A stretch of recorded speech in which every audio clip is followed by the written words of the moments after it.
Everyone, welcome to online ED classes. तो आज के सेशन में हम इंश्योरेंस को कवर करने वाले हैं फॉर यूपीएससी ईपीएफओ। तो अगर बीमा के क्वेश्चन की बात करें तो 2015 में ईपीएफओ में बीमा से रिलेटेड 3 क्वेश्चन आए थे और 2017 में एक क्वेश्चन पूछा गया था। तो अगर आपको इसका क्वेश्चन चाहिए तो उसके लिए आप टेलीग्राम चैनल पर विजिट कर सकते हैं, और अगर आपको बीमा के प्रैक्टिस सीरीज चाहिए तो उसके लिए भी आप टेलीग्राम चैनल को ज्वाइन कर सकते हैं। तो आइए बात करते हैं बीमा क्या है और बीमा की प्लानिंग कितनी है, उन प्लानिंग को भी हम पढ़ेंगे।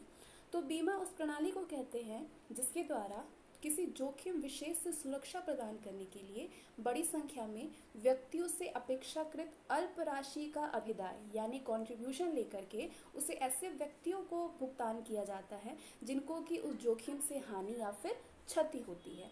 तो अगर सीधी सी बात करें तो इंश्योरेंस उस साधन को कहते हैं जिसके द्वारा कुछ शुल्क यानी जिसे कि प्रीमियम कहते हैं, कुछ शुल्क दे करके हानि का जोखिम दूसरे पक्ष यानी बीमाकर्ता पर डाला जाता है, उसको इंश्योरेंस कहते हैं। सर विलियम वेवरिज के अनुसार बीमा जोखिम के सामूहिक वहन को कहते हैं। जॉन मैगी के अनुसार बीमा एक प्लान है जिसके द्वारा लोग बड़ी संख्या में संयुक्त होकर के व्यक्तियों की जोखिम को सबसे ऊपर अंतरित करते हैं। और सर मैगिल के अनुसार बीमा एक प्रोसेस है जिसके द्वारा अनिश्चितता के स्थान पर निश्चितता स्थापित होती है। तो इस प्रकार से बीमा एक ऐसी लिखित अनुबंध है जिसके अंतर्गत निश्चित प्रतिफल के बदले में बीमाकर्ता किसी निश्चित घटना के घटित होने पर बीमित को एक निश्चित धनराशि देने का वचन देता है। तो जैसे कि एक जीवन बीमा कंपनी अपने विगत वर्षों के अनुभव के आधार पर ये अनुमान लगाती है कि हर एक वर्ष में 5,000 बीमित जो व्यक्ति हैं उनमें से अगर 5 की मृत्यु हो जाती है तो इसके फलस्वरूप उसे 50,000 रुपये क्षतिपूर्ति के रूप में देना पड़ता है। अब ऐसी स्थिति में कंपनी उन 5,000 बीमित व्यक्तियों में से हर एक से 6 रुपये प्रीमियम के रूप में वसूल करेगी। तो इस तरह से उनसे 30,000 रुपये वसूल होंगे। इसमें से वो 50,000 रुपये का भुगतान उन बीमित व्यक्तियों के लिए करेगी जिनकी मृत्यु हो गई हो। तो इस तरह से 6 रुपये का भुगतान करने से 5 व्यक्तियों को सुरक्षा मिल जाती है। तो मतलब इससे ये स्पष्ट हो जा रहा है कि 50,000 रुपये की क्षतिपूर्ति कौन करेगा? 5,000 बीमित व्यक्ति मिलकर वहन करते हैं 50,000 रुपये की क्षतिपूर्ति। तो एक सहकारी प्रयास के रूप में बीमा लोगों व व्यवसाय के लिए बहुत ही इम्पोर्टेंट है, महत्वपूर्ण है, उपयोगी है। ये बीमित व्यक्तियों में विभिन्न जोखिम से सुरक्षा की भावना प्रोत्साहित करता है। सुरक्षा के अतिरिक्त ये लोगों में अनिवार्य बचत को भी प्रोत्साहित करता है। इससे देश में पूंजी निर्माण और आर्थिक प्रगति में अत्यधिक सहायता मिलती है। अब आगे हम बात करेंगे बीमा के कितने लक्षण हैं। बीमा निश्चित जोखिम से सुरक्षा का उपाय है। बीमा जोखिमों को बांटने की प्रक्रिया का प्रावधान है। बीमा जोखिम के हस्तांतरण की विधि है। बीमा एक लिखित अनुबंध या प्रसन्नविदा है। बीमा में बीमादाता और बीमादार 2 पक्ष होते हैं। मुद्रा में मापी जाने वाली क्षति को ही बीमाकर्ता द्वारा पूर्ति की जाती है। बीमा सहकारिता के आधार पर आधारित है और बीमा में जोखिम पहले से ही निश्चित कर ली जाती है। तो ये थे लक्षण, 8 लक्षण है बीमा के। कौन कौन से लक्षण हैं? बीमा निश्चित जोखिमों से सुरक्षा का उपाय है। बीमा जोखिमों को बांटने की प्रक्रिया का प्रावधान है। बीमा जोखिम के हस्तांतरण की विधि है। बीमा एक लिखित अनुबंध या प्रसन्नविदा है। बीमा में बीमादाता और बीमादार 2 पक्ष होते हैं। मुद्रा में मापी जाने वाली बीमा क्षति को ही बीमाकर्ता द्वारा पूर्ति की जाती है। बीमा में जो मापी जाने वाली क्षति होती है उसको ही बीमाकर्ता द्वारा पूर्ति की जाती है। बीमा सहकारिता के आधार पर आधारित है और बीमा में जोखिम पहले से ही निश्चित कर ली जाती है। अब आगे हम बात करेंगे कि कितने प्रकार के बीमा होते हैं। तो बीमा 2 प्रकार के होते हैं, एक जीवन बीमा होता है और दूसरा साधारण बीमा। इसमें साधारण बीमा में अग्नि बीमा, सामुदायिक बीमा और अन्य विविध बीमे आते हैं, जैसे कि दुर्घटना बीमा हो गया, कर्तव्य परायणता बीमा हो गया, फसल बीमा, डूबत ऋण बीमा आदि शामिल होते हैं साधारण बीमा। तो 2 प्रकार की बीमा होती है, कौन कौन सी? जीवन बीमा और साधारण बीमा। जीवन बीमा एक सुरक्षा और निवेश अनुबंध है क्योंकि इसके अंतर्गत बीमा को एक निश्चित अवधि के बाद या उसकी मृत्यु पर उसके उत्तराधिकारी को प्रीमियम के रूप में प्रतिफल के भुगतान के बदले में एक निश्चित धनराशि दी जाती है। जीवन बीमा को जीवन आश्वासन के नाम से भी जाना जाता है क्योंकि इससे ये आश्वासन मिलता है कि यदि उसकी अचानक से मृत्यु हो जाती है तो उस पर आश्रित परिवार को एक निश्चित धनराशि अवश्य ही प्राप्त हो जाती है। व्यवसाय में जीवन बीमा दो भिन्न उद्देश्यों से किया जाता है। एक, संस्था के प्रमुख व्यक्तियों की असामयिक मृत्यु से संभावित होने से सुरक्षा के लिए, और दूसरा, कर्मचारियों की सुरक्षा के लिए, जिससे संस्था में उसकी निष्ठा में विशेष वृद्धि हो। यदि प्रमुख व्यक्तियों का बीमा कराया जाता है तो प्रीमियम का भुगतान संस्था करती है और उसकी मृत्यु पर बीमा राशि भी संस्था ही प्राप्त करती है। लेकिन यदि कर्मचारियों का बीमा कराया जाता है तो प्रीमियम का भुगतान तो संस्था द्वारा किया जाता है, लेकिन बीमित राशि कर्मचारी को या उनकी मृत्यु की दशा में उनके द्वारा मनोनीत प्रतिनिधियों को प्राप्त होती है। भारत में सभी प्रकार के बीमा व्यवसाय का पूर्ण राष्ट्रीयकरण है। जीवन बीमा का राष्ट्रीयकरण 19 जनवरी 1956 को हुआ था, जबकि साधारण बीमा का राष्ट्रीयकरण सितंबर 1972 को हुआ था। जीवन बीमा का राष्ट्रीयकरण कब हुआ था? 19 जनवरी को हुआ था 1956 को, और साधारण बीमा का सितंबर 1972 को हुआ था। लाइफ इंश्योरेंस का कार्य जो है वो पूरी तरह से जीवन बीमा निगम द्वारा, साधारण बीमा का कार्य जो है वो भारतीय साधारण बीमा निगम द्वारा किया जाता है। जीवन बीमा का कार्य पूरी तरह से जीवन बीमा निगम द्वारा किया जाता है और साधारण बीमा का कार्य भारतीय साधारण बीमा निगम द्वारा और इसकी 4 सहायक कंपनियों, नेशनल इंश्योरेंस कंपनी कोलकाता में है, और new India insurance company Mumbai, oriental insurance company नई दिल्ली और United Indian insurance company Chennai द्वारा संपादित किया जाता है। तो वो 4 सहायक कंपनी कौन कौन से हैं? National insurance company Kolkata, new India insurance company Mumbai, oriental insurance company नई दिल्ली और United Indian insurance company Chennai. अब आगे हम बात करेंगे प्रिंसिपल ऑफ इंश्योरेंस यानी बीमा के सिद्धांत। तो बीमा एक वैध अनुबंध है, इसलिए भारतीय अनुबंध अधिनियम 1872 के प्रावधान इस पर लागू होते हैं, जैसे पक्षकारों में अनुबंध करने की क्षमता, स्वतंत्र सहमति, वैधानिक प्रतिफल और उद्देश्य। इसके अतिरिक्त इसमें कुछ तत्व भी अनिवार्य रूप से होने चाहिए। कौन कौन से तत्व होने चाहिए? बीमा योग्य हित होना चाहिए, यानी बीमा अनुबंध की वैधता के लिए ये विशेष महत्वपूर्ण है कि बीमादार का बीमा की विषय वस्तु में बीमा योग्य हो।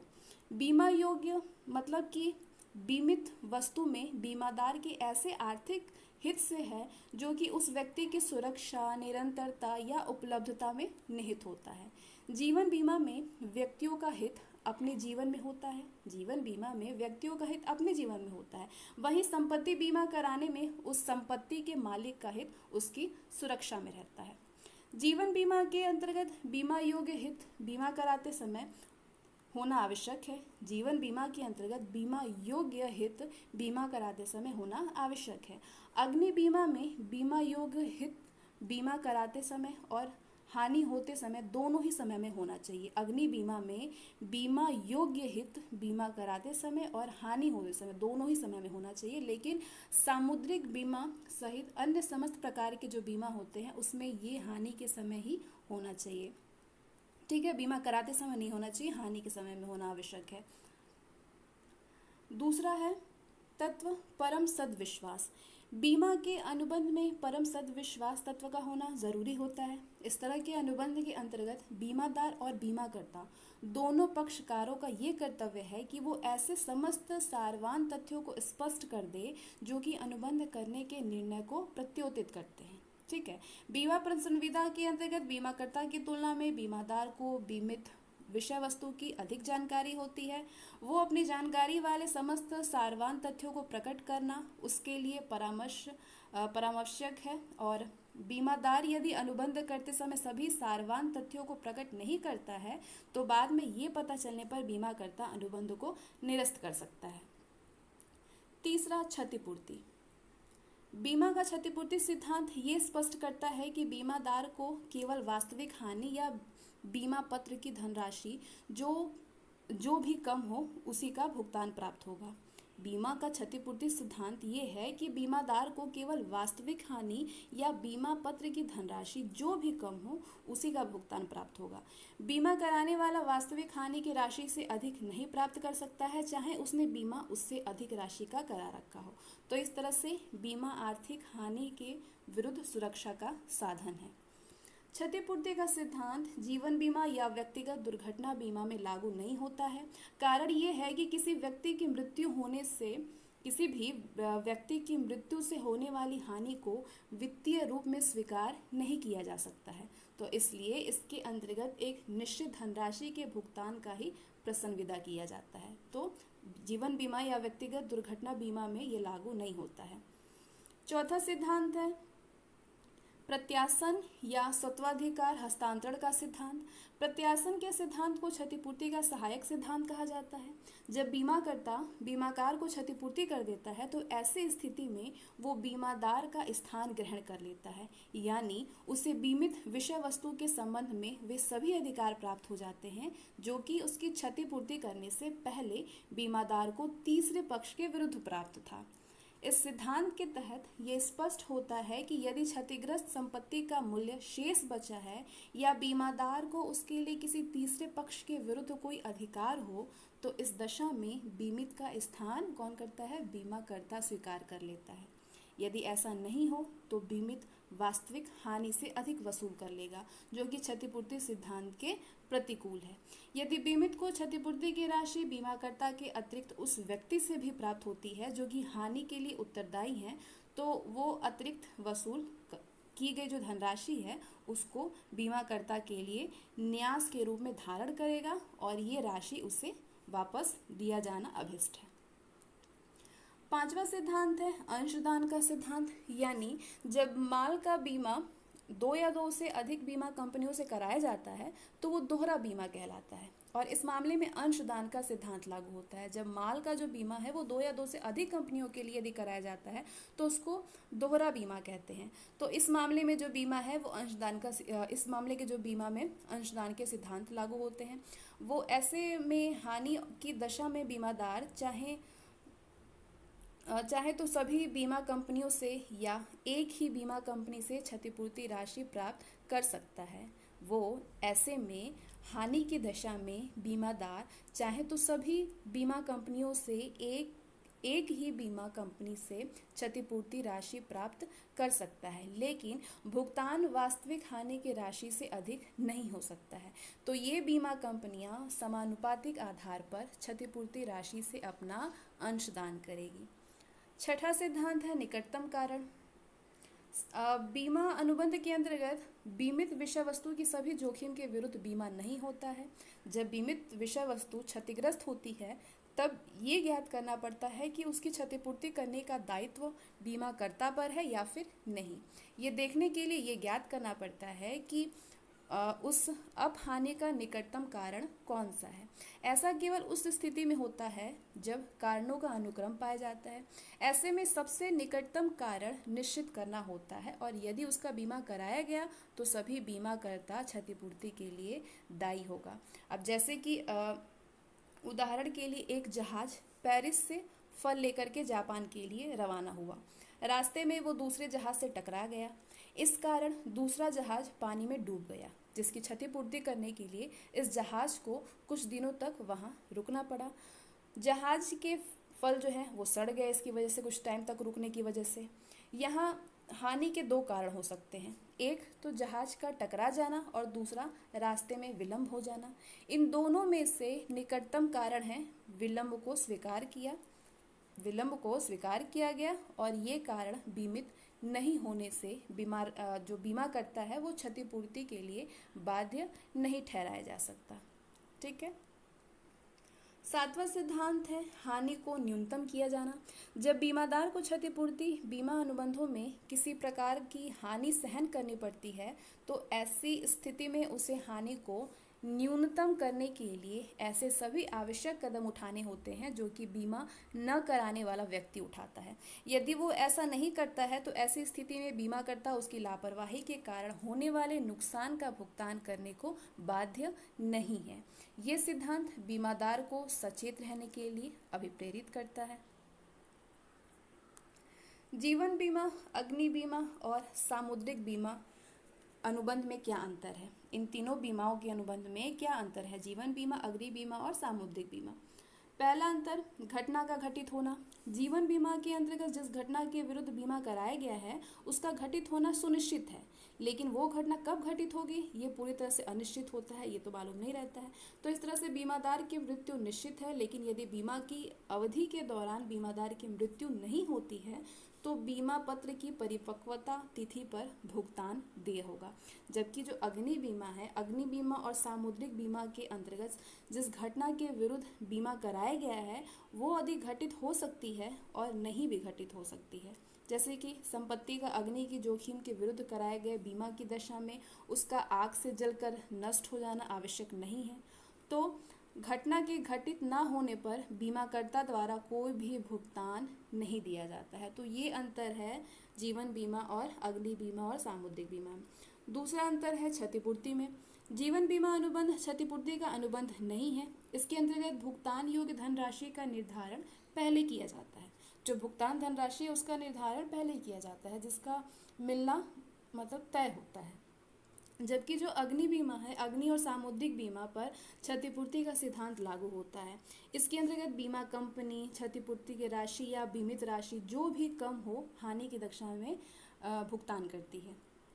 तीसरा अंतर है तीनों में, बीमा योग्य हित। जीवन बीमा में बीमादार का बीमा योग्य हित जीवन है जिसे कि मौद्रिक रूप में व्यक्त नहीं किया जा सकता, जबकि अग्नि और सामुद्रिक बीमा में बीमा योग्य हित को मौद्रिक रूप में व्यक्त किया जा सकता है।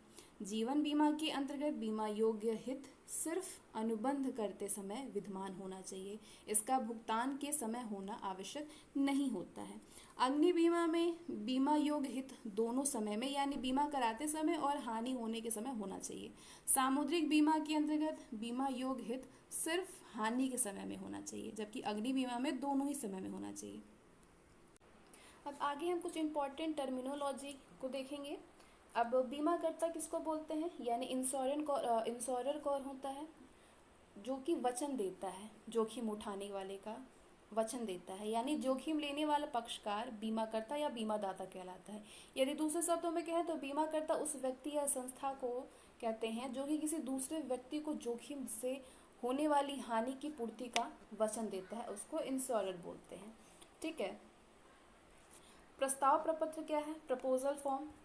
प्रस्ताव प्रपत्र से आशय छिपे हुए ऐसे प्रपत्र से है जो कि बीमाकर्ता द्वारा बीमा कराने वाले व्यक्ति को फ्री में दिया जाता है, और इस फॉर्म को भर करके बीमा करने वाले जो व्यक्ति है उसके द्वारा भारी जोखिम का बीमा कराने के लिए अप्लाई किया जाता है। ठीक है, आवेदन किया जाता है, उसको बोलते हैं प्रपोजल फॉर्म।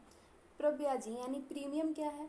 वो शुल्क जो कि बीमाकर्ता को जोखिम ग्रहण करने के प्रतिफल के रूप में दिया जाता है, ठीक है, उसको बोलते हैं प्रीमियम। जो शुल्क होता है, जो शुल्क है वो बीमाकर्ता जो है उसको यदि ग्रहण करने के प्रतिफल के रूप में दिया जाता है उसको प्रीमियम कहते हैं। बीमा पत्र क्या है? Insurance policy. जिस प्रलेख में बीमा संबंधी कंडीशन का उल्लेख होता है उसे बोलते हैं इंश्योरेंस पॉलिसी। दूसरे शब्दों में कहें तो बीमा पत्र वो प्रलेख होता है जिसके कारण बीमाकर्ता एक बीमित के मध्य से बीमा अनुबंध किया जाता है, उसको बोलते हैं इंश्योरेंस पॉलिसी। अब बीमाकृत रकम क्या है? सम इंश्योर्ड। बीमा अनुबंध के अंतर्गत वो अधिकतम रकम जो कि बीमित द्वारा बीमाकृत दुर्घटना के घटित होने पर क्षतिपूर्ति के रूप में बीमाकर्ता द्वारा बीमित को भुगतान किया जाता है, उसको बोलते हैं बीमाकृत रकम। अब हानि या आपदा क्या है? पैरल। हानि का अर्थ है वो कारण जिससे कि हानि होती है मानवीय जीवन या संपत्ति अनेक हानिकारकों के कारण जोखिम के अधीन रहती है, जिनमें कि प्रमुख है हड़ताल और दंगे, टूटन व बिखराव, बीमारी, दुर्घटना, ये सारे हानि या आपदा हैं। अब बात करेंगे एश्योरेंस और इंश्योरेंस, ये दोनों ही एक दूसरे के विपरीत हैं। एश्योरेंस शब्द का प्रयोग उन बीमा अनुबंधों के लिए किया जाता है जिनमें बीमाकर्ता का दायित्व निश्चित रहता है, यानी जिससे बीमाकर्ता बीमित को एक निश्चित रकम निश्चित घटना के घटने पर या निश्चित अवधि के व्यतीत हो जाने पर देने के लिए बाध्य होता है। कोई भी जो रकम है वो उसको निश्चित ही दिया जाएगा। ठीक है, जो बीमा करता है वो बीमित को एक निश्चित रकम निश्चित घटना के घटने पर या निश्चित अवधि अगर समय भी अगर व्यतीत हो जाता है तो उसके लिए भी वो बाध्य होता है देने के लिए। तो इस आधार पर कहा जाता है कि एश्योरेंस का प्रयोग जीवन बीमा अनुबंधों के लिए किया जाता है और इसके ही बिल्कुल उल्टा होता है इंश्योरेंस। इंश्योरेंस शब्द उन बीमा अनुबंधों के लिए प्रयोग किया जाता है जिसमें कि बीमादाता बीमादार को बीमित विषय की क्षति होने पर ही, ठीक है, सिर्फ क्षति होने पर ही क्षतिपूर्ति के लिए उत्तरदायी होता है। ये अवधि पूरी होने से मतलब ऐसा नहीं कि अवधि पूरा हो गया तो दे दिया गया, लेकिन क्षति होने पर ही क्षतिपूर्ति के लिए दिया जाता है। यदि हानि नहीं होती है तो बीमाकर्ता कोई भी राशि भुगतान करने के लिए उत्तरदायी नहीं होता है। तो इससे ये स्पष्ट होता है कि इंश्योरेंस का प्रयोग क्षतिपूर्ति अनुबंधों में किया जाता है। अब समर्पण मूल्य क्या है? Surrender value. समर्पण मूल्य से तात्पर्य उस धनराशि से है जो कि बीमा कंपनी द्वारा बीमा करने वालों को बीमा पत्र अर्पित करने या वापस करने पर दी जाती है। यदि बीमा कराने वाला अपनी आर्थिक स्थिति खराब हो जाने के कारण प्रीमियम देने में यदि असमर्थ समझता है तो वो बीमा पत्र कंपनी को समर्पित करके समर्पण मूल्य के लिए आवेदन कर सकता है। उन्हीं बीमा पत्रों का समर्पण मूल्य प्राप्त किया जा सकता है जिन पर कि कम से कम 3 वर्षों का प्रीमियम या कुल देय प्रीमियमों का मतलब कुल 3 वर्षों का प्रीमियम अथवा कुल देय प्रीमियमों का 1/10 भाग जो भी अधिक हो दिया जा चुका हो। समर्पण मूल्य समय के साथ बढ़ता रहता है, तो इस तरह से समर्पण मूल्य उतना अधिक होगा जितना प्रीमियमों का भुगतान किया गया है। दोहरा बीमा यानी डबल इंश्योरेंस क्या है? दोहरा बीमा का मतलब उस बीमित वस्तु का एक से अधिक बार बीमा करने से है। दोहरा बीमा का आशय उस बीमित वस्तु का एक से अधिक बार बीमा करने से है। दूसरे शब्दों में कहें तो जब एक ही संपत्ति या जीवन की एक से अधिक पॉलिसी ली गई हो तो उसे दोहरा बीमा कहते हैं। ठीक है, अगर एक ही संपत्ति के लिए या एक ही जीवन के लिए एक से अधिक यदि बीमा की गई हो, पॉलिसी हो, एक से अधिक पॉलिसी ली गई हो तो उसको बोलते हैं डबल इंश्योरेंस। जहाँ तक जीवन बीमा का संबंध है, बीमादार अपनी आर्थिक स्थिति के अनुसार एक से अधिक कितने ही बीमा पत्र ले सकता है और समय व्यतीत होने पर अथवा मृत्यु हो जाने पर सभी बीमा पत्रों की रकम मिल जाती है। लेकिन यहाँ ध्यान देने की बात यह है कि क्षतिपूर्ति अनुबंध में दोहरा बीमा कराने से कोई भी लाभ नहीं होता है। क्यों नहीं होता है? क्योंकि समस्त बीमा पत्रों पर कुल मिलाकर के वास्तविक हानि से अधिक रकम प्राप्त नहीं हो सकती है। ठीक है, अब आगे हम बात करेंगे अल्प बीमा के बारे में यानी अंडर इंश्योरेंस। अल्प बीमा से आशय बीमित वस्तु या उसके वास्तविक मूल्य से कम मूल्य के लिए बीमा कराने से है। जीवन बीमा में अल्प बीमा का कोई भी महत्व नहीं होता है क्योंकि जितनी रकम के लिए बीमा कराया गया है उतनी ही रकम के लिए बीमाकर्ता पूरी तरह से उत्तरदायी होता है। लेकिन समुद्री बीमा और अग्नि बीमा में अल्प बीमा हो सकता है। अग्नि बीमा या समुद्री बीमा में जितनी रकम के लिए अल्प बीमा हुआ है उतना ही रकम के लिए बीमा कराने वाले को स्वयं बीमाकर्ता मान लिया जाता है। अल्प बीमा में क्षति की रकम का विभाजन जोखिम के अनुपात में किया जाता है। अल्प बीमा में क्षति की रकम का विभाजन जोखिम के अनुपात में ही किया जाता है। अब आगे बात करेंगे पुनर्बीमा यानी रीइंश्योरेंस क्या है। बीमा कंपनियों के पास अधिकांशतः बड़ी से बड़ी रकमों के बीमा प्रस्ताव आते रहते हैं। ऐसे प्रस्ताव में कभी जोखिम की भी संभावना होती है जो कि एक बीमा कंपनी की जोखिम सहन करने की शक्ति से बाहर हो सकती है। लेकिन यदि ऐसे प्रस्ताव को अस्वीकार कर लिया जाए तो बीमा कंपनी की साख पर बुरा प्रभाव पड़ता है। इसी कारण बीमा कंपनी सभी प्रस्तावों को स्वीकार तो कर लेती है, लेकिन यदि वो महसूस करती है कि उतनी राशि की वो भुगतान मतलब इतनी राशि की जोखिम अकेले सहन नहीं कर सकती है तब उतनी ही रकम का दोबारा दूसरी बीमा कंपनी में बीमा करा लेती है। इससे ये पुनर्बीमा कहा जाता है। ठीक है, इसे ही पुनर्बीमा कहा जाता है, जो कि अगर वो सहन करने के अपने आप को सहन करने मतलब नहीं समझती है सहन करने वाला तो वो फिर दूसरी कंपनी में दूसरी जगह पे भी बीमा करा लेती है, तो उसको ही बोलते हैं री इंश्योरेंस। वास्तव में री इंश्योरेंस एक कंपनी द्वारा की गई जोखिम को विभिन्न कंपनियों में बांटने का एक साधन है जो कि जीवन, अग्नि और सामुद्रिक सभी जोखिमों के विरुद्ध कराया जाता है। दूसरे शब्दों में पुनर्बीमा दो कंपनियों के मध्य हुआ एक समझौता है। पुनर्बीमा दो कंपनी के बीच में हुआ एक समझौता है जिसके अंतर्गत एक बीमा कंपनी, जिसे कि पुनर्बीमा कंपनी कहते हैं, मूल बीमा कंपनी द्वारा ग्रहण किए गए जोखिम का आंशिक भाग प्रीमियम से कर स्वयं ग्रहण करती है। अब आगे बात करते हैं अभ्यय पर यानी असाइनमेंट। जीवन बीमा पत्र बीमादार की एक मूल्यवान संपत्ति है जिसे कि हस्तांतरित करने या फिर अभ्यर्पित करने का उसको स्वतंत्र वैधानिक अधिकार है। बीमादार के इस वैधानिक अधिकार को बीमादाता किसी भी प्रकार नियंत्रित नहीं कर सकता है।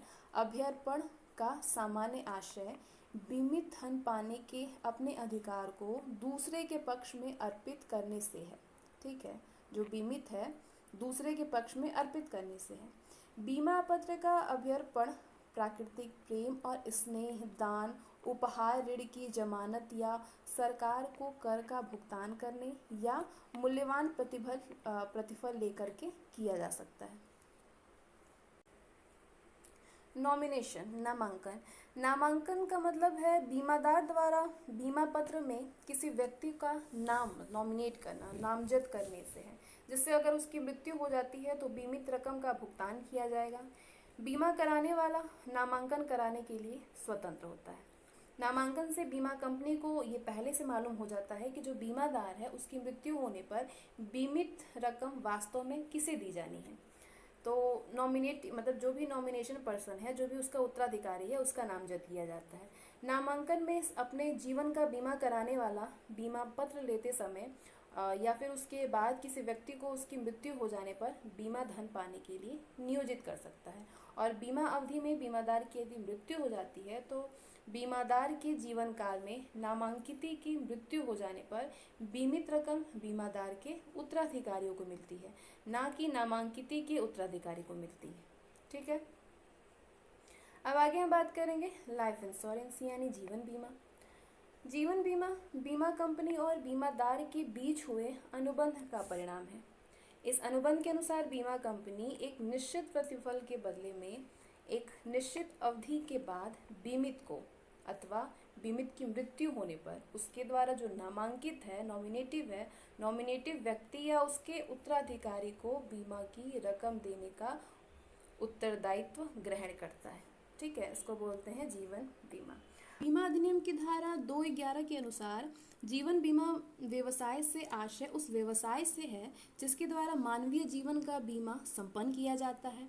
J.H. मैगी के अनुसार जीवन बीमा एक ऐसा अनुबंध है जिसमें कि बीमादाता बीमादार को एक निश्चित धन राशि एक निश्चित अवधि के बाद या उसकी मृत्यु पर उसके लाभार्थी को वचन देता है।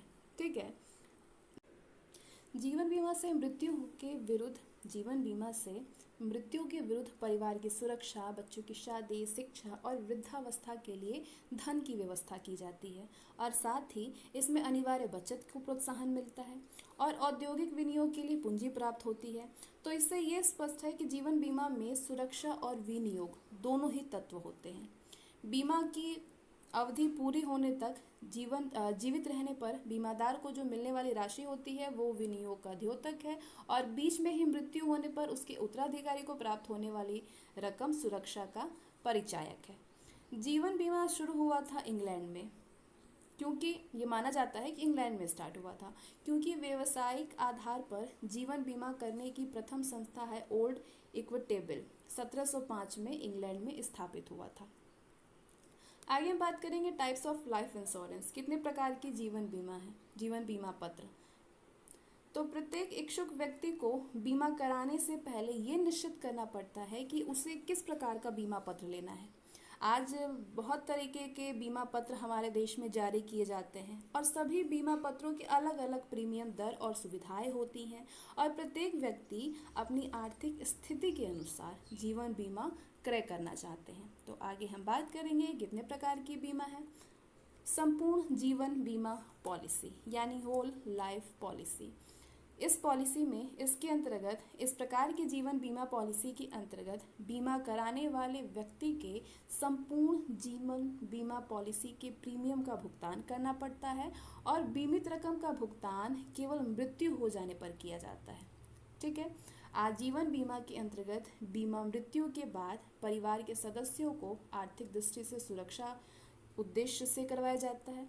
ये बीमा उन लोगों के लिए होता है जो कि परिवार की सुरक्षा या किसी को उपहार व दान देने के लिए एक निश्चित धनराशि का प्रवेश करना चाहते हैं। ये है होल लाइफ पॉलिसी। दूसरा, निश्चित अवधि बीमा पॉलिसी यानी इंडोमेंट पॉलिसी। तो इंडोमेंट पॉलिसी, निश्चित अवधि बीमा पॉलिसी एक निश्चित अवधि के लिए किया जाता है।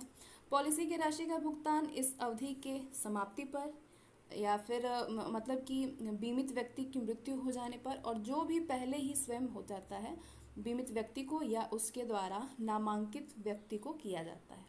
निश्चित बीमा अवधि कराने का उद्देश्य वृद्धावस्था के लिए आर्थिक प्रबंध करने के उद्देश्य से किया जाता है।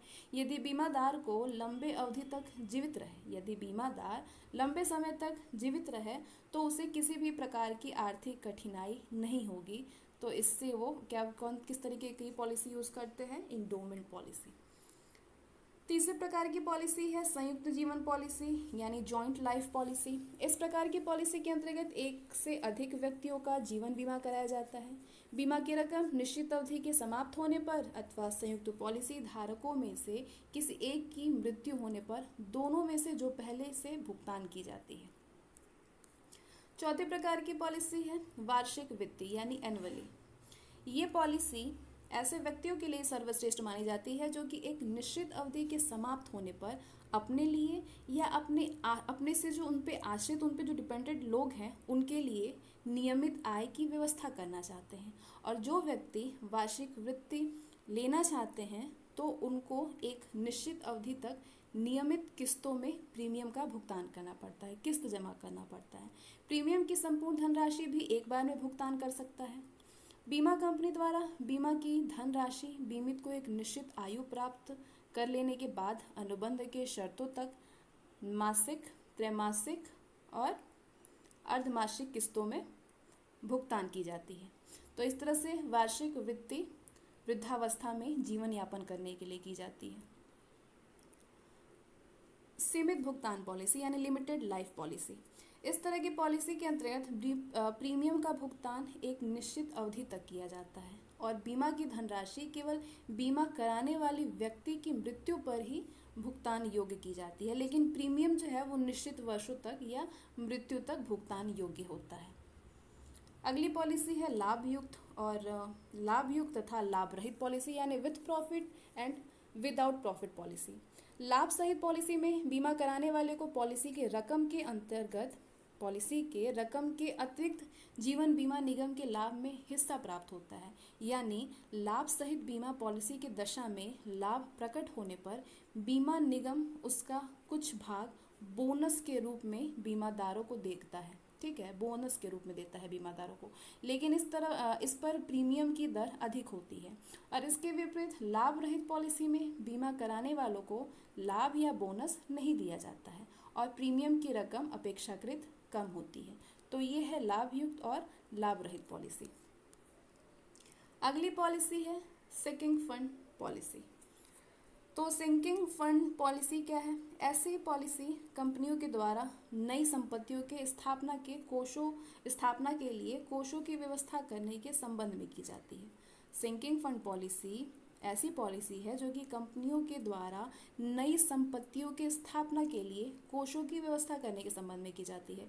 इसके अंतर्गत कंपनी एक निश्चित अवधि के लिए प्रीमियम का भुगतान करती है और ऐसी अवधि के पूरी होने पर पूरे रकम निश्चित दर से ब्याज सहित वापस दे देती है। सिंकिंग फंड पॉलिसी ऋण पत्रों के शोधन के लिए भी किया जाता है। अगली पॉलिसी है दोहरी दुर्घटना पॉलिसी यानी डबल एक्सीडेंट पॉलिसी। इस तरह की पॉलिसी के अंतर्गत यदि बीमा कराने वाले व्यक्ति दुर्घटना में मृत्यु हो जाती है तब उसके उत्तराधिकारी को पॉलिसी की 2 गुनी धनराशि प्राप्त होती है और इसकी प्रीमियम की दर भी अन्य बीमा पॉलिसी की तुलना में अधिक होती है। तो वो है डबल एक्सीडेंट पॉलिसी। अग्नि बीमा यानी फायर इंश्योरेंस। अग्नि बीमा वो बीमा है जिसमें कि बीमा कराने वाला एक निश्चित समय के बाद बीमा की विषय वस्तु की अग्नि से होने वाली हानि की क्षति की पूर्ति करने का वचन देता है। तो अग्नि बीमा 1 वर्ष की अवधि के लिए कराया जाता है और उसके बाद इसका नवीनीकरण कराया जाता है। सिर्फ 1 वर्ष के लिए कराया जाता है, उसके बाद उसका नवीनीकरण हो जाता है। अग्नि बीमा दुकानों, भवनों, गोदामों आदि के मालिकों को अग्नि के द्वारा हुई हानि से बचाता है और सुरक्षा प्रदान करता है। अग्नि बीमा सद्भावना पर आधारित होता है। किस सद्भावना? परम सद्भावना पर आधारित होती है।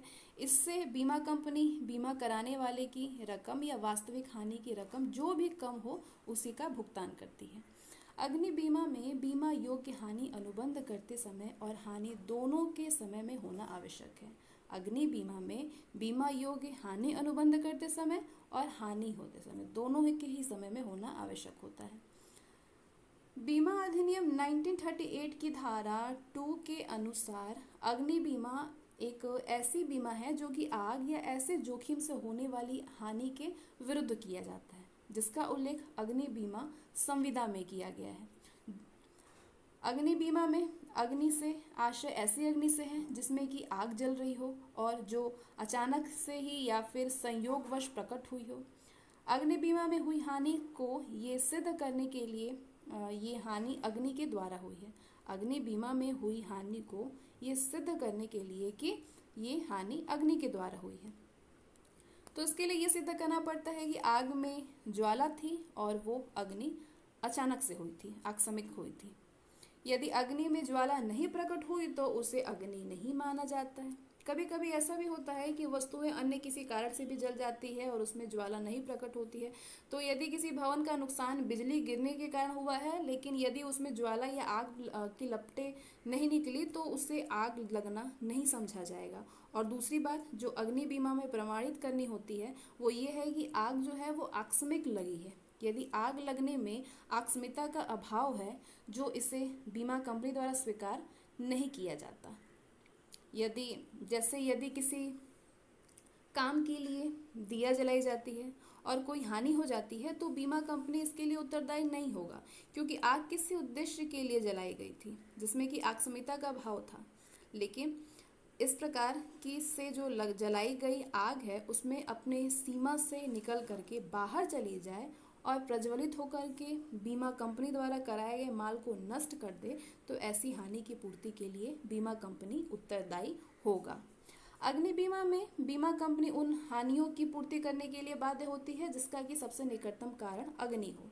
यदि आग लगने से फायर ब्रिगेड द्वारा आग बुझाते समय पानी गिरने से होने वाली हानि या फिर फायर ब्रिगेड मकान की तोड़फोड़ करते हैं तो इन सभी हानियों के लिए बीमा कंपनी उत्तरदायी नहीं होगा, क्योंकि सभी हानियों का निकटतम कारण अग्नि नहीं है। तो अग्नि बीमा में निकटतम कारण अग्नि होना चाहिए, तभी उसका लाभ हो सकेगा।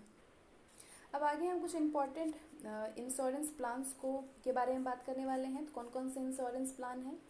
सबसे पहले जीवन अंकुर बीमा योजना। ये जीवन बीमा अंकुर बीमा योजना प्रारंभ हुआ था 23 जनवरी 2012 को। किसके लिए प्रारंभ हुआ था? नवजात शिशुओं के लिए प्रारंभ की गई थी।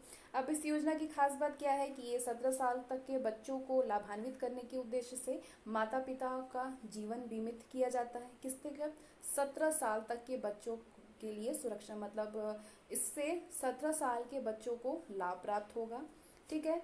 बीमा की अवधि के दौरान जब बीमा चल रही है, 17 साल तक का जब बच्चा नहीं हुआ है तब तक माता या पिता की, यदि उस समय तक माता या पिता की मृत्यु हो जाती है तो इसके प्रीमियम का भुगतान नहीं करना पड़ता है और पॉलिसी भी जारी रहती है। अगली योजना है जीवन किशोर बीमा योजना। ये योजना बंदोबस्ती बीमा योजना है जो कि 12 साल से कम आयु के बच्चों के लिए शुरू की गई है।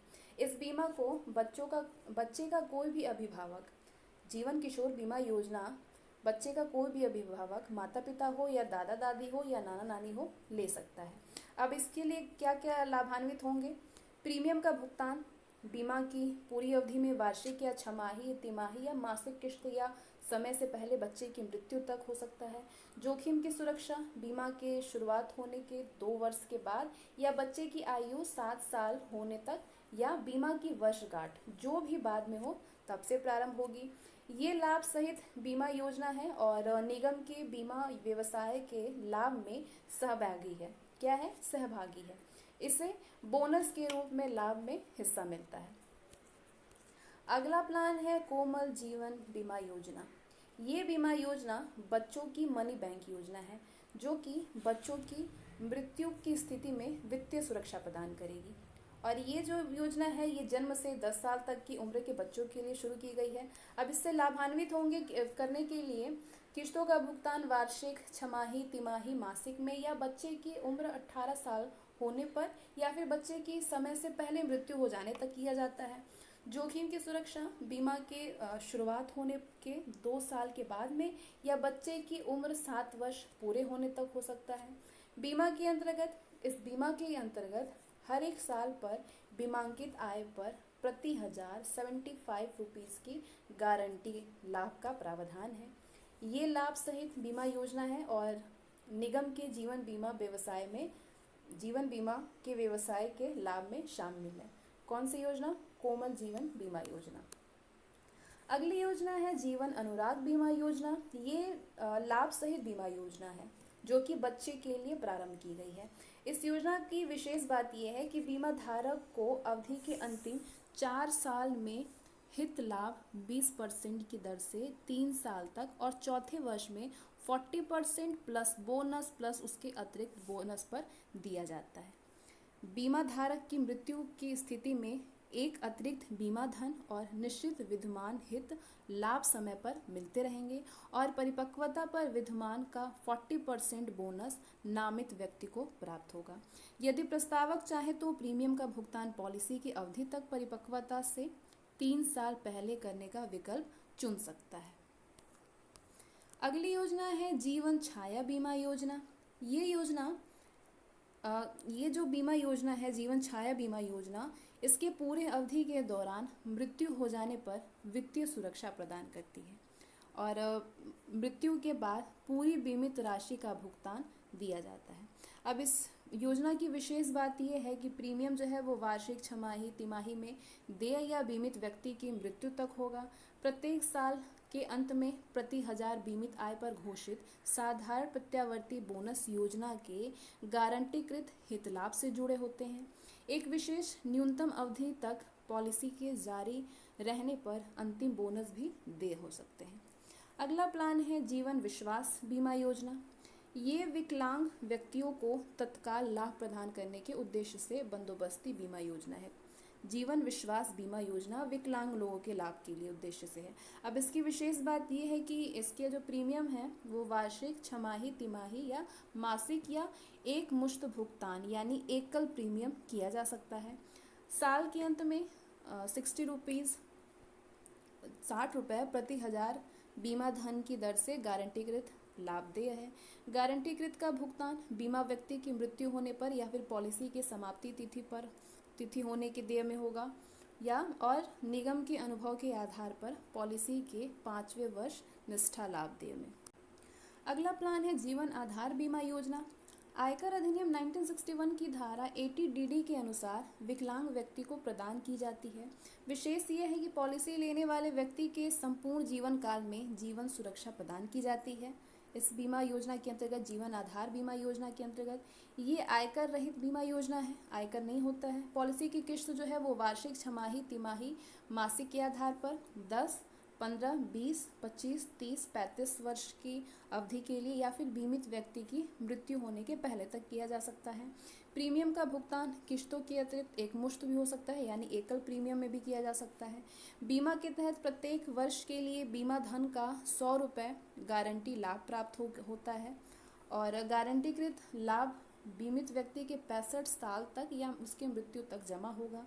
बीमा में नामित व्यक्ति सावधिक लाभ का पात्र तभी होगा जब कम से कम 10 साल तक किस्तों का भुगतान किया हो। अगली योजना है जीवन अमृत बीमा योजना। ये बीमा योजना कम लागत पर अधिक संरक्षण चाहने वाले व्यक्तियों के लिए शुरू की गई है, जीवन अमृत बीमा योजना। इसकी विशेष बात यह है कि इसकी किस्तों का भुगतान 3, 4 या 5 सालों तक सीमित होता है। प्रथम वर्ष की किस्त का भुगतान बाद के वर्षों की किस्तों के भुगतान से अधिक होता है। बीमित व्यक्ति बीमा राशि किस्तों के भुगतान की अवधि तक और बीमा अवधि का चुनाव कर सकता है। जो बीमित व्यक्ति हैं वो बीमा राशि जो है वो किस्तों के भुगतान की अवधि तक भी कर सकता है और बीमा की अवधि का चुनाव कर सकता है। अगला प्लान है जीवन मित्र बीमा योजना। ये बंदोबस्ती बीमा योजना है। जीवन मित्र बीमा योजना बंदोबस्ती बीमा योजना है जो कि संपूर्ण पॉलिसी अवधि के दौरान कभी भी मृत्यु हो जाने पर मूल बीमा राशि के तिगुनी वित्तीय सुरक्षा प्रदान करती है। ये बीमित व्यक्ति की पॉलिसी की अवधि पूरी होने तक जीवित रहने पर उसे बीमा राशि के बराबर परिपक्वता लाभ प्रदान करती है। अब इसके प्रीमियम की बात करें तो पॉलिसी की अवधि या उसके पहले बीमित व्यक्ति की मृत्यु और प्रीमियम वार्षिक, अर्धवार्षिक, तिमाही किस्तों द्वारा भरा जा सकता है। ये लाभ सहित योजना है और निगम के जीवन बीमा व्यवसाय से होने वाले लाभ में सहभागी रहती है। इसे बोनस के रूप में निगम के लाभ में हिस्सा मिलता है। हर वित्त वर्ष के अंत में प्रति 1000 बीमा धन पर साधारण प्रत्यावर्ती बोनस की घोषणा की जाती है।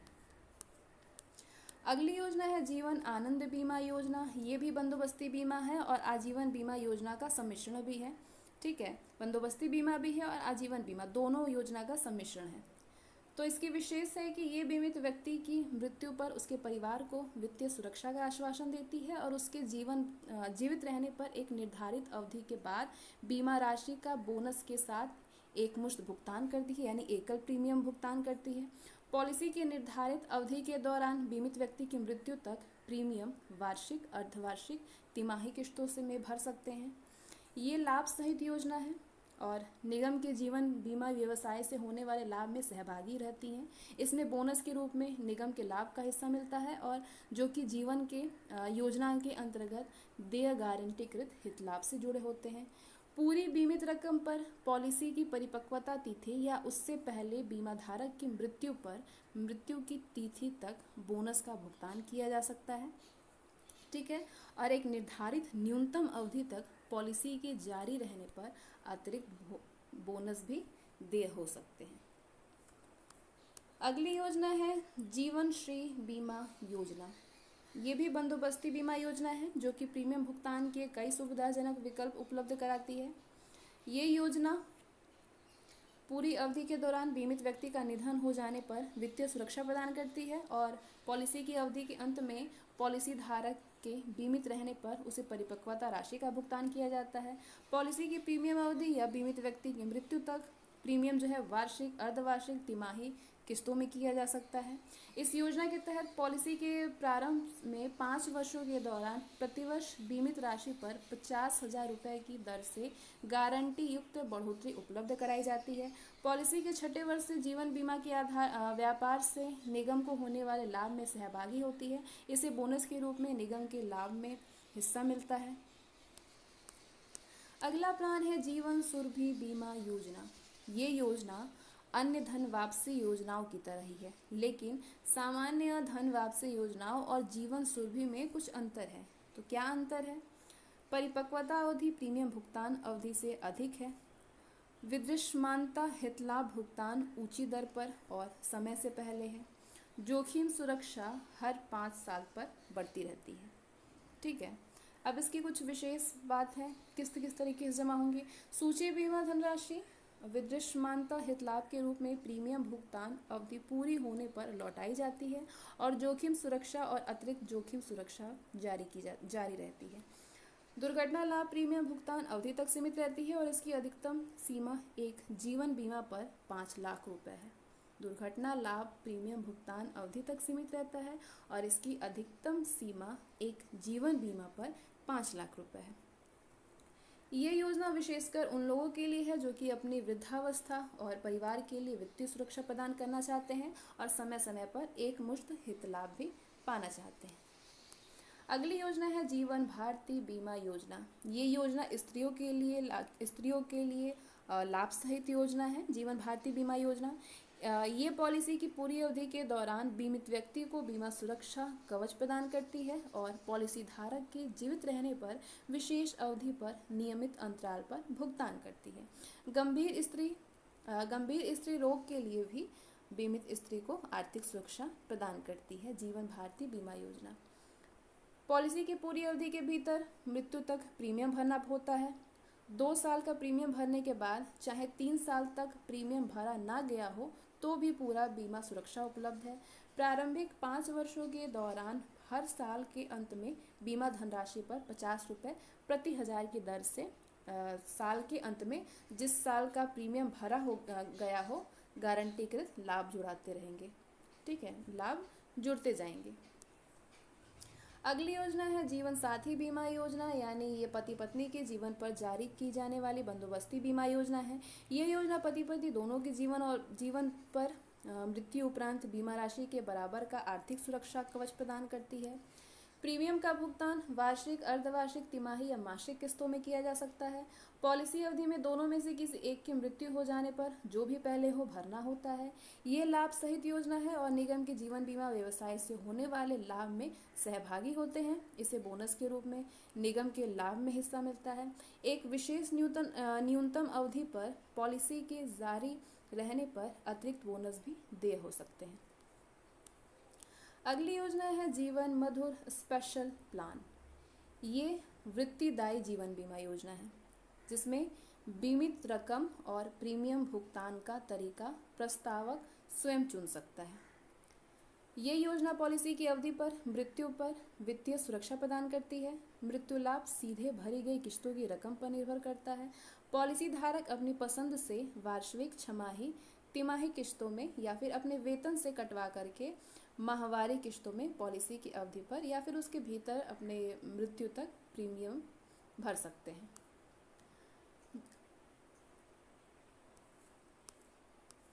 अगली योजना है हेल्थ प्लस योजना।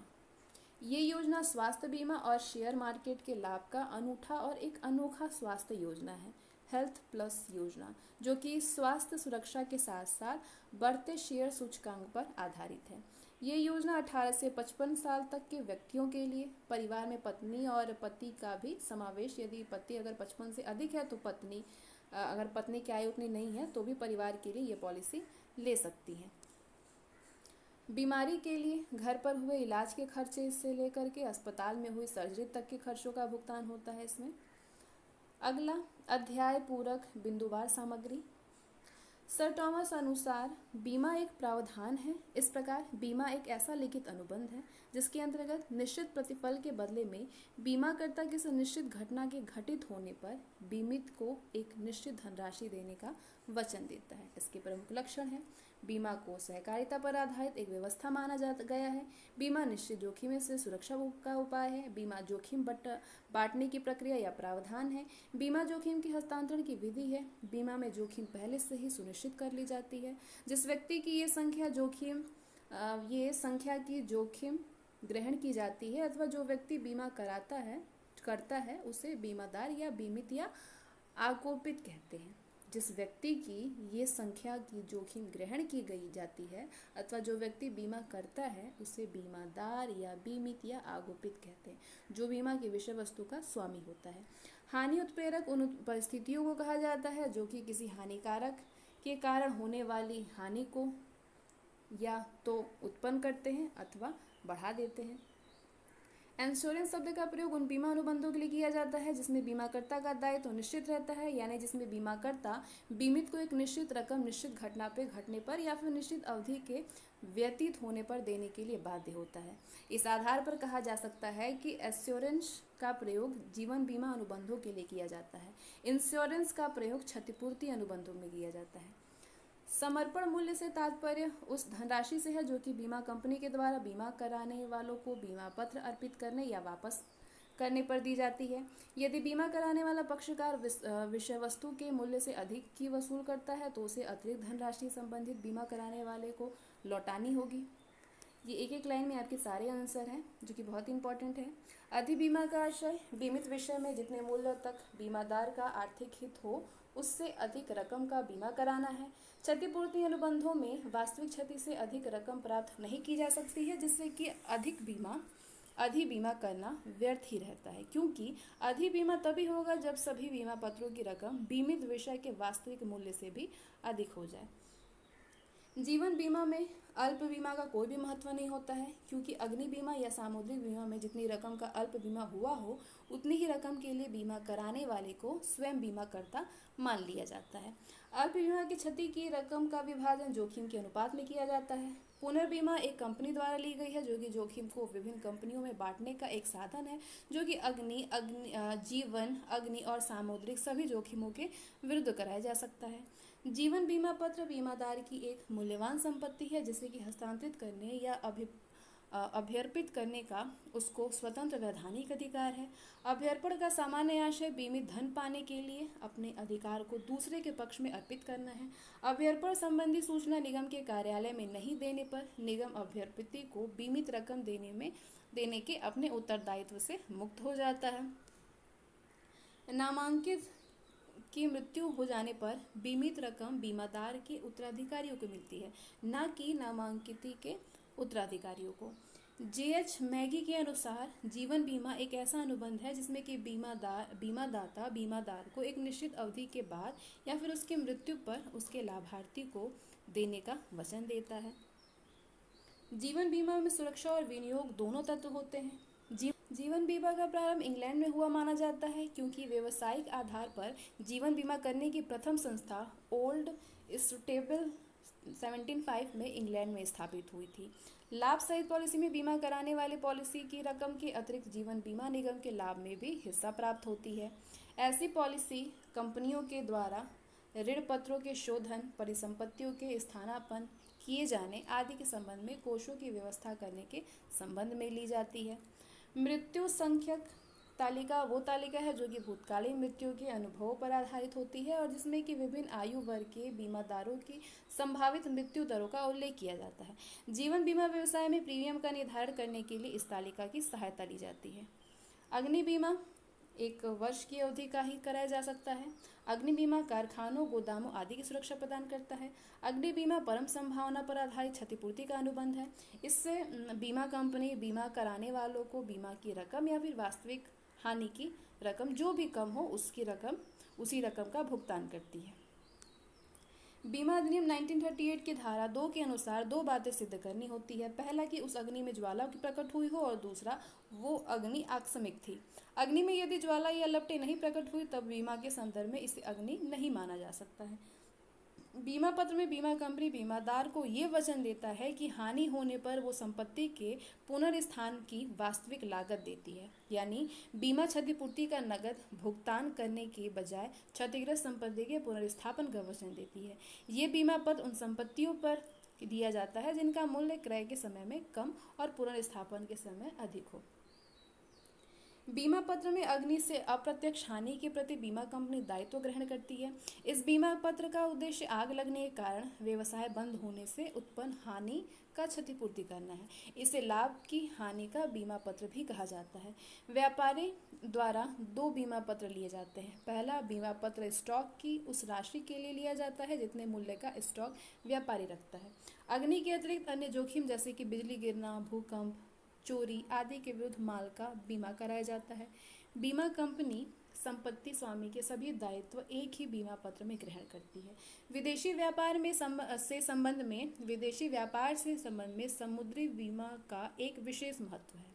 समुद्री बीमा अधिनियम 1963 की धारा 3 के अनुसार समुद्री बीमा एक ऐसा ठहराव है जिसके द्वारा बीमाकर्ता बीमा अनुबंध में वर्णित विधि और सीमा तक बीमित व्यक्ति की सामुद्रिक हानियों की पूर्ति का दायित्व ग्रहण करता है। आर्नोल्ड के अनुसार जिसमें बीमा कंपनी बीमे की राशि और वास्तविक हानि में से जो भी कम हो उसका भुगतान करती है। समुद्री बीमा में हानि के समय बीमा योग्य हित होना आवश्यक है। जहाज़ों की आपसी टक्कर हो जाने पर तीसरे पक्षकार को हानि होने पर उसे भी क्षतिपूर्ति देनी पड़ती है। इन दायित्वों के लिए ही दायित्व बीमा कराया जाता है। माल समुद्री यात्रा के दौरान होने पर भी समुद्री बीमा कराया जाता है, लेकिन इसके लिए ये आवश्यक है कि बीमा कराते समय बीमादार को और बीमादाता को बीमित विषय की सुरक्षा अथवा क्षति के संबंध में कोई सूचना ना हो। विशिष्ट यात्रा के संदर्भ में जोखिम का प्रारंभ कब होगा? कंपनी का दायित्व बंदरगाह को छोड़ने के बाद शुरू होगा, लेकिन पर और से वाक्य में बीमा कंपनी का दायित्व जहाज पर माल लदने से प्रारंभ होकर के अंत तक रहता है। पर एवं से वाक्य में बीमा कंपनी का दायित्व जहाज पर माल लदने से प्रारंभ होकर के अंत तक रहता है। बीमादार के लिए यह आवश्यक है कि वो अभ्यर्पण की सूचना बीमा कंपनी को दे। समुद्री बीमा पत्र का अभ्यर्पण बेचना लेख और सुपुर्दगी द्वारा किया जाता है। समय बीमा पत्र के अंतर्गत बीमे की विषय सूची का एक निश्चित अवधि के दौरान बीमा कराया जाता है, जो कि किसी भी स्थिति में 1 साल से अधिक नहीं हो सकता है। भाड़ा बीमा के लिए ये बीमा पत्र विशेष रूप से प्रयुक्त किए जाते हैं। बीमा पत्र का प्रारंभ अफ्रीका महाद्वीप में हुआ और वहाँ की सोने की खानों में इसका विशेष प्रचलन है। तो ये हमारा इंश्योरेंस जो है वो कंप्लीट होता है। इसके बाद हम नेक्स्ट वीडियो में कंप्यूटर को कवर करने वाले हैं। तो मिलते हैं अगली वीडियो में। ये वीडियो आपके लिए यूज़फुल है तो उसको लाइक करिए, शेयर करिए, चैनल पर नए हैं तो सब्सक्राइब करिए। मिलते हैं नेक्स्ट वीडियो में, तब तक के लिए बाय।